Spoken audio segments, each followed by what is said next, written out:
கரும்பலகையில் 1000 என்று பெரிதாய் எழுதிவிட்டு வகுப்பறையில் தொடர்ந்து சலசலப்பை ஏற்படுத்திக் கொண்டிருந்த மாணவனைப் பார்த்து அவனது ஆசிரியர், "இது எவ்வளவு?" என்று கேட்டார். நம்பிக்கையுடன் இருந்தாலும் சற்று அவமானமாக உணர்ந்து, "ஓர் 1000" என்று அவன் பதிலளித்தான்.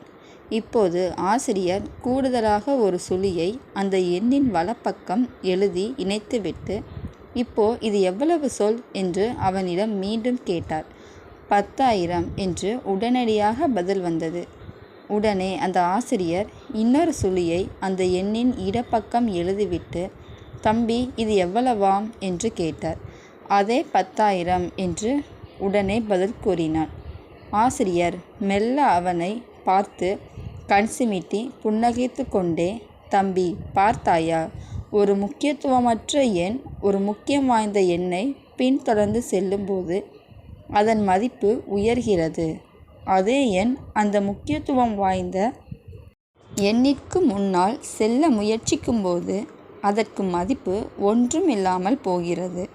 இதை போன்றதுதான் ஆசிரியராகிய எனக்கும் மாணவராகிய உங்களுக்கும் இடையே உள்ள உறவு. ஒரு மாணவன் தன் ஆசிரியரை பின்தொடர்ந்து சென்றால் அவனது மதிப்பு எதிர்பார்க்காத அளவு பெருகும். அதுவே எதிர்மாறாக அமைந்தால் என்ன நிகழும் என்பதை உன்னால் உணர முடியும்" என்று முடித்தார். இது வகுப்பறை விதி மட்டுமில்லை, வாழ்க்கையின் விதிமுறையும் கூட.